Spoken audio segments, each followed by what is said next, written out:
Hey, you! Want to get doomed? I'm Tessa. And I'm Nicole, and we have a spanking new podcast for your ear holes called Doom Generation. Listen in as two foul-mouthed biddies have an always casual, often comedic... What? I think we're funny.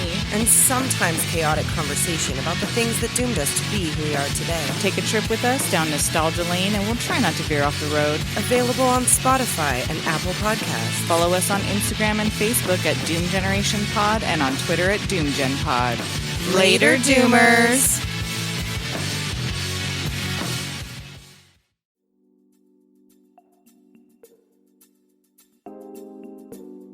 Please be advised, Mental Health Mondays deals with some heavy topics and subjects, such as mental health, suicide, sexual assault, and more. Please listen at your own discretion and please seek professional help if you are struggling. Thank you and enjoy the episode.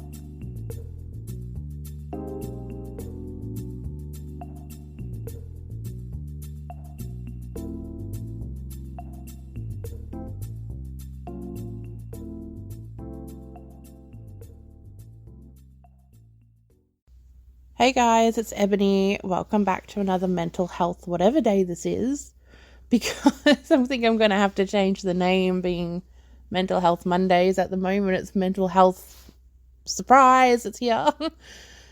But with that being said, this week I wanted to talk about the feeling of being uneasy while feeling calm.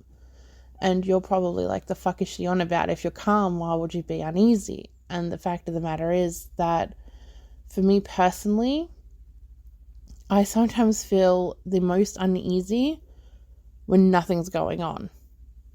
Because for me, I'm so used to, whether that be myself personally, mentally feeling down or quote unquote crazy or stressed or physically exhausted, or you're used to toxic situations, or so many different scenarios that the moment you get to, you realize nothing is going on and you're actually at a calm state, you start freaking out. So the calm doesn't last. And it's because you're so used to having something go wrong or something be bad that as soon as it's good or calm or content, you're like, great, something's going to come around the corner. I know for me, with my whole life, I've always felt very unsettled by feeling calm, which is really unfortunate because you strive so much to be calm and content. Only for even being calm and content, you're not calm and content. You can't win. And I know for me personally, music helps a lot with that. And I'm going to dive into that into another episode in more detail. I know a few of you have commented on a couple of Twitter things that I posted out about what music you listen to when you're being spiraled or in a bad mental state. So I am going to get to that. But the way the mind works when you're at such a state that even when calm, it's creating messes and processes for you, it's just unbelievable. And like I've touched on in the past, like I've been on and off so many different meds, but I found that no matter what I was on, that was the one thing that I could never shake off, because you're just so used to it. It's like being conditioned. You're conditioned to knowing or to feeling or to being around something bad or uncomfortable or the unknown. And it's just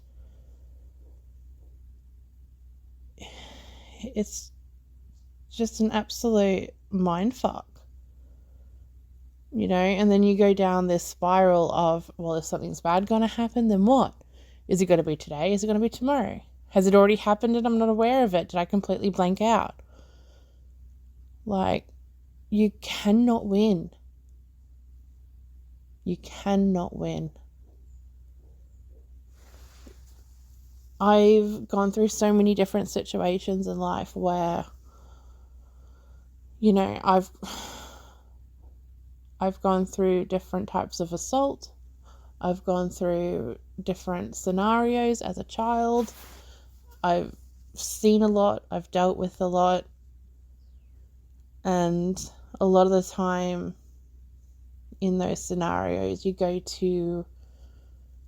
find, or you try to find, what you class as a mental happy place. You know, you imagine you're somewhere else, or you're doing something different. You're picturing you're not where you are. But I don't know if maybe I'm just different to other people, but I've never been able to do that. So when I'm in that mental state, or I'm in that situation, I am highly present. Highly present. It's almost like I'm hyper aware of everything. And because of that, when I'm just sitting still and nothing's going on or bad around me, I'm hyper aware that nothing is going on around me. So then I start thinking of scenarios that could go wrong. I start thinking of situations that could happen. And these scenarios and situations are fucking ridiculous. Like, it's something that some of them would never happen in a million years. But because I'm so used to something going wrong,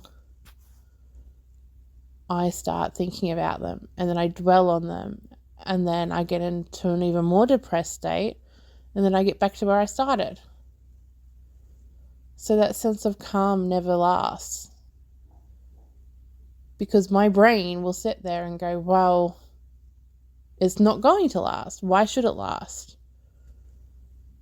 It hasn't lasted in the past. I'm a poet and I didn't even know it. But it's just crazy how everyone's mind works so differently. I had a conversation with a friend not long ago about something very similar. And they brought up the whole going to a happy place.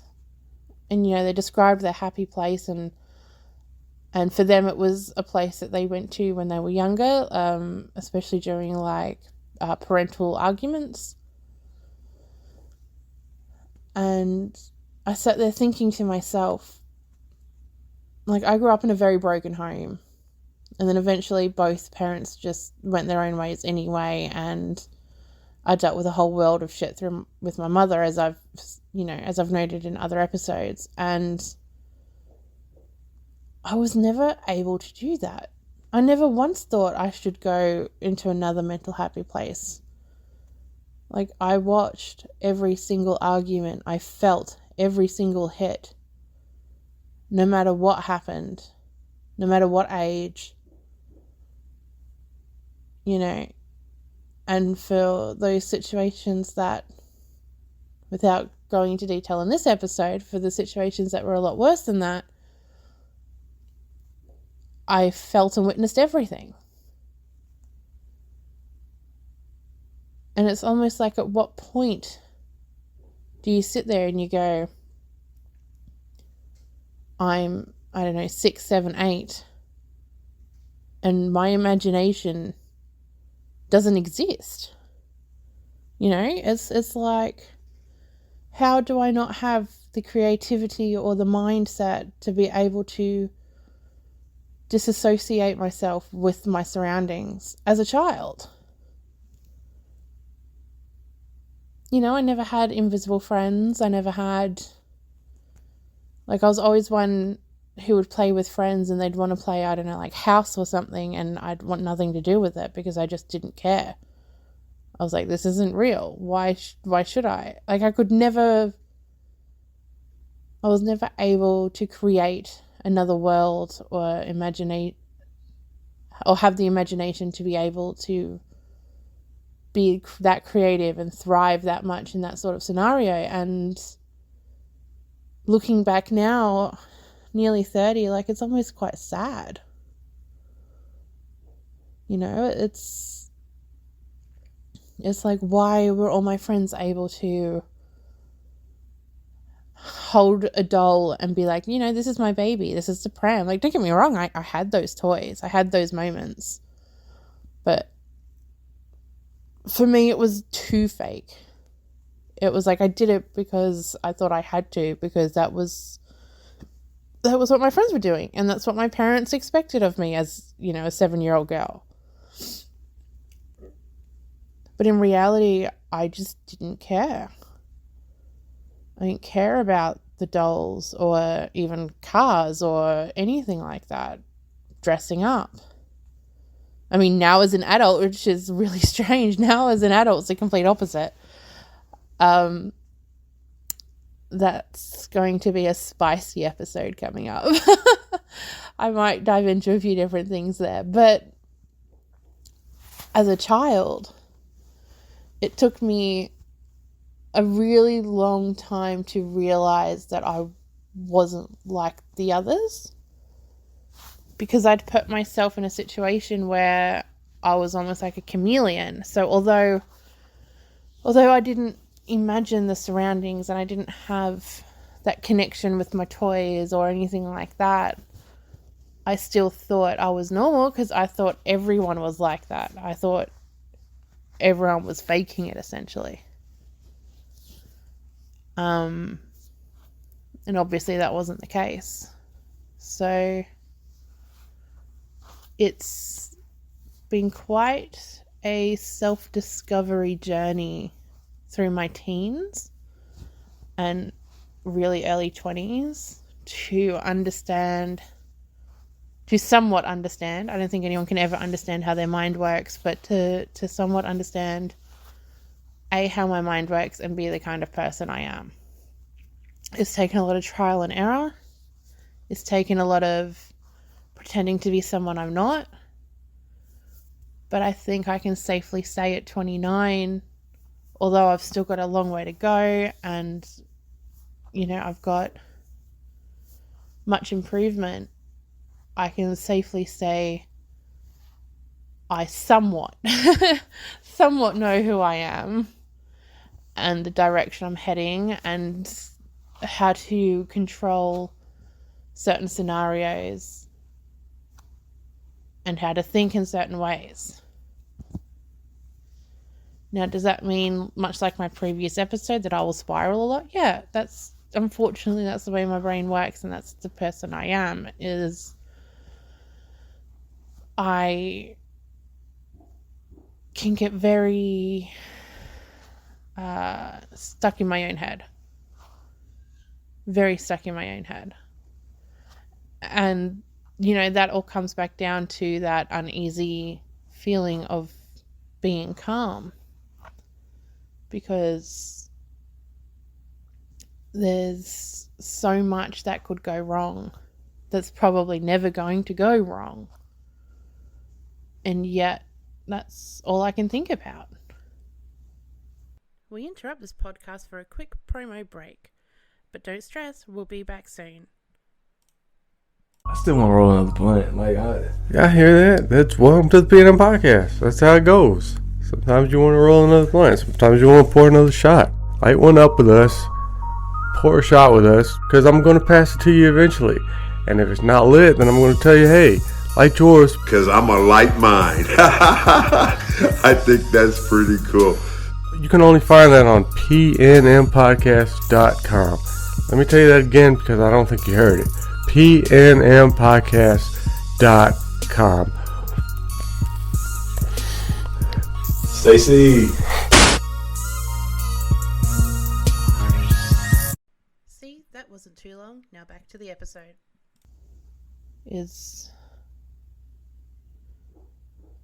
And I think, unfortunately with me, once again, this is all personal experience. I don't know what you guys go through, or anyone else for that matter, or how people should or shouldn't react to things. This is all myself and my experiences. But I tend to also fixate on other people's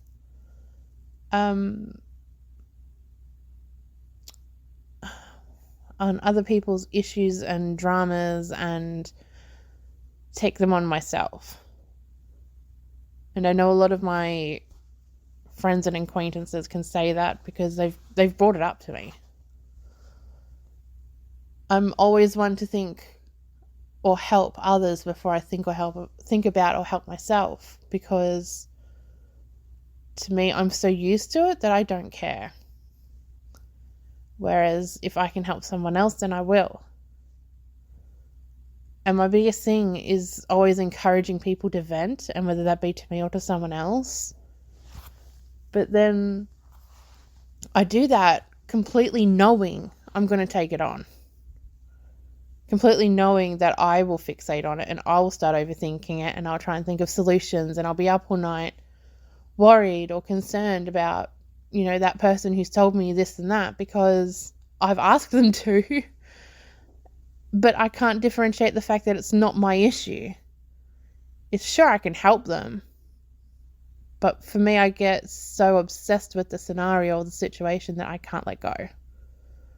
I have to have a solution. I have to have something to come back to them with. And then that puts more pressure on me, because then I start thinking, I start building up both of them. I'll have my own scenario or my own issues, and then I'll have someone else's scenario and their issues, and they combine, and then it's like a massive snowball effect. It starts rolling and building until the point where I've taken on so much with myself as well as my friends that I explode. The expression to bottle something up is quite literally the perfect description for myself. I am those tiny little bubbles in a soft drink or soda or pop or whatever you want to call it. I am those in the bottle or the can. I am those slowly building after someone's shaken it. And I'm slowly building and building and building until eventually the lid pops off and I explode. And when I explode, I really explode. I word vomit everything. I completely break down. I get so in my head and then start hating on myself for the fact that I can't handle it, even though no one should be able to handle it. Like, I put so much pressure on myself, whether that be mentally or as a friend or work, that essentially I'm beating myself up. And as much as I know I'm doing that, I can't stop it. I've tried so many times. I've tried to distance myself. I've had breaks from people. I've had breaks from social media. I've had breaks from everything. And I can't mentally distance myself from that.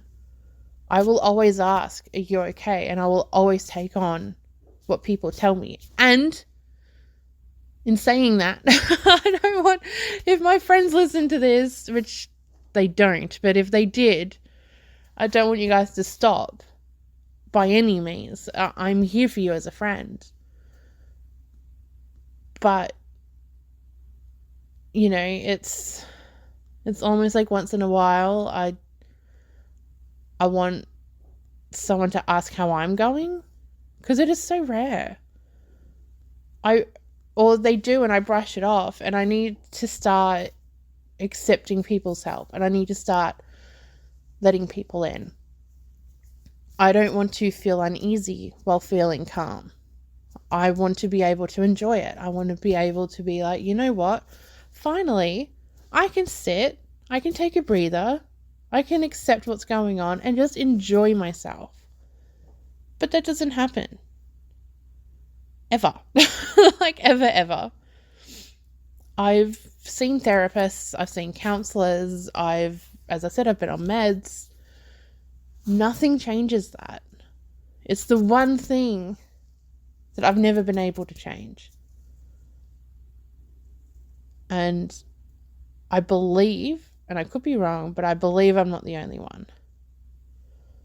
I believe it's quite common to push aside your own bullshit to help other people because you don't think you're worthy enough.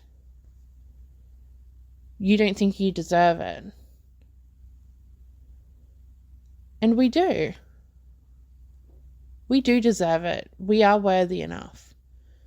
And is this me having to, accept that myself? Absolutely. Is it going to be a really long journey? Absolutely. This is something I'm going to have to deal with my whole life. Like I said, I'm 29, almost 30. Like, I've got some time. I hope. But that doesn't mean that we just stop. Still be a friend. Still be a kind and caring person. Still be there for people. But when you know you've had enough, or you can't take on more, or you're dealing with your own mental bullshit, speak up. Tell your friends, tell your family, tell your loved ones, tell your dog, your cat, whatever. Just be honest and open with yourself. And it's definitely something I'll be working on moving forward. And it's definitely something, I hope to improve. But it's one day at a time. And with that being said, I think I'm going to end the episode here. So I hope you guys are having a magical, wonderful, beautiful day. Please reach out if you need to, whether that be you want to be on an episode or you just want to vent. I know after all that, you probably don't want to because I probably put you off it, but if I can take it, I'll handle it. Please vent. My DMs are always open.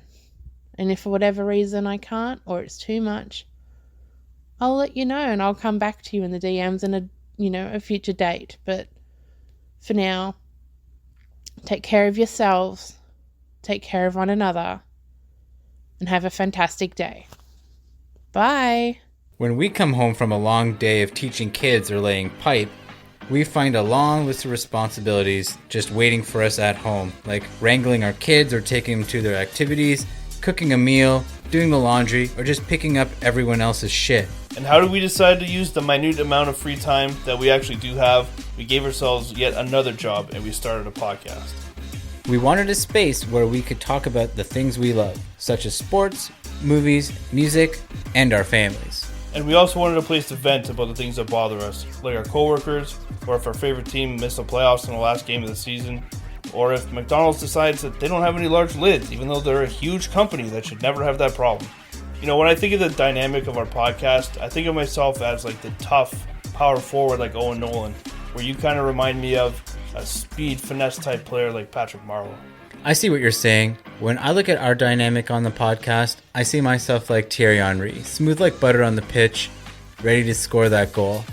And I see you like Zinedine Zidane, ready to headbutt any asshole that gets in your way. We talk about these topics and so much more on Level the Playing Field. Check us out wherever you listen to podcasts. Thank you for listening to Mental Health Mondays. If you or anyone you know has a story to tell, whether that is mental health related or even just an anecdote for my other episode in the week, Sweet and Sour Nuggies, please get in touch with us via email or via our social links. You can find us on both Twitter and Instagram at ssnuggiezpod, that is ssnuggiez pod, or you can email us at nuggiezpod@gmail.com. Once again, this has been your host Ebony, and thank you for listening.